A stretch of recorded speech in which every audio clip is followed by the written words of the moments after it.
সমগ্ৰ দেশতে এটা যুদ্ধৰ উত্তেজনা সৃষ্টি হৈ আছে। আমাৰ দেশৰ সৈন্যবাহিনীয়ে শত্ৰু ৰাষ্ট্ৰ পাকিস্তানৰ লগত সন্মুখ সমৰত লিপ্ত হৈছে, যাতে আমাৰ ভাৰতৰ অখণ্ডতা আৰু সাৰ্বভৌমত্ব অক্ষুণ্ণ থকাৰ লগতে দেশৰ সৰ্বসাধাৰণ নাগৰিকৰ জীৱন আৰু সম্পত্তিৰ নিৰাপত্তা সুনিশ্চিত হয়। তাৰ বাবে দেশৰ সৈন্যবাহিনীয়ে যি দেশমাতৃক ভাল পোৱাৰ মনোভাৱেৰে জীৱনক পণ কৰি তেওঁলোকে এই যুদ্ধক্ষেত্ৰত জঁপিয়াই পৰিছে। আমি এই মুহূৰ্তত সমগ্ৰ দেশবাসী একত্ৰিত হৈ তেওঁলোকৰ মনোবল বৃদ্ধি কৰাটো অতি আৱশ্যক আছে। আৰু তাৰে পৰিপ্ৰেক্ষিতত যাতে সৰ্বস্তৰৰ জনসাধাৰণে তেওঁলোকৰ প্ৰতি মানসিক যি সহযোগিতা, সেই সহযোগিতা আগবঢ়োৱাৰ কথা গম পালে নিশ্চিতভাৱে আমাৰ সৈন্যবাহিনীৰ জোৱানসকল, বিষয়াসকলে মনত আৰু অধিক দৃঢ়তা উপলব্ধি কৰিব। আৰু তাৰেই ফলশ্ৰুতিত, তাৰে পৰিপ্ৰেক্ষিতত আমাৰ অসমতো সৰ্বস্তৰৰ জনসাধাৰণে আমাৰ দেশৰ প্ৰতি সেই উৎসৰ্গীকৃত মনোভাৱ ইতিমধ্যে প্ৰকট কৰিছে। আজি মাননীয় মুখ্যমন্ত্ৰী ডাঙৰীয়াইও সমগ্ৰ অসমত বহাগ বিহুৰ যি আনন্দৰ বন্যা চলি আছে, এই আনন্দৰ বন্যাৰ ক্ষেত্ৰতো জনসাধাৰণক কিছু সৌজন্যসূচক এক আহ্বানৰ জৰিয়তে আমি যাতে আনন্দ উৎসৱৰ পৰিৱৰ্তে এই মুহূৰ্তত একত্ৰিত এটা বাৰ্তা আমাৰ দেশলৈ আগবঢ়াব পাৰোঁ, তাৰ এটা আহ্বান জনাইছিলে।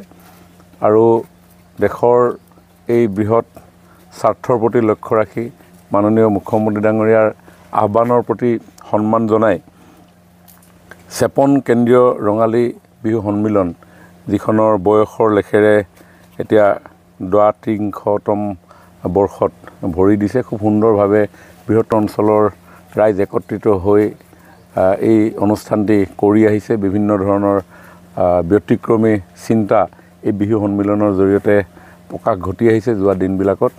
আৰু তেখেতসকলৰ পূৰ্ব নিৰ্ধাৰিত 13, 14 আৰু 15 মে তাৰিখে অনুষ্ঠিত কৰাৰ সকলো অনুষ্ঠান তেখেতসকলে বাতিল কৰিছে। আৰু এই খবৰ ময়ো গম পালোঁ, মোকো তেখেতসকলে জনালে।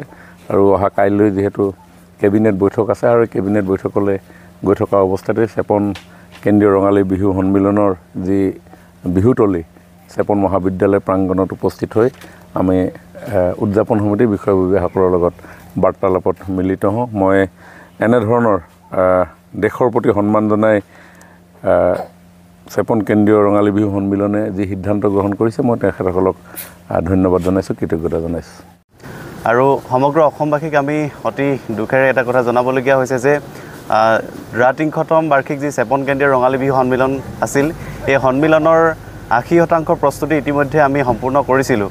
তৎসত্ত্বেও দেশৰ যি সামগ্ৰিক পৰিৱেশ পৰিস্থিতি আমি সকলোৱে জানো, ভাৰত পাকিস্তানৰ যি সীমান্তত যি যুদ্ধৰ পৰিৱেশ সৃষ্টি হৈছে, তাৰ পৰিপ্ৰেক্ষিতত আমাৰ অসম চৰকাৰৰ মাননীয় মুখ্যমন্ত্ৰী হিমন্ত বিশ্ব শৰ্মা ডাঙৰীয়াও ইতিমধ্যে এটা কথা উল্লেখ কৰিছে যে অসমৰ যিসমূহ বিহু সন্মিলনী বা অন্যান্য অনুষ্ঠান আছে, এই অনুষ্ঠানসমূহ দেশৰ পৰিস্থিতিৰ প্ৰতি লক্ষ্য ৰাখি বাতিল কৰিব লাগে।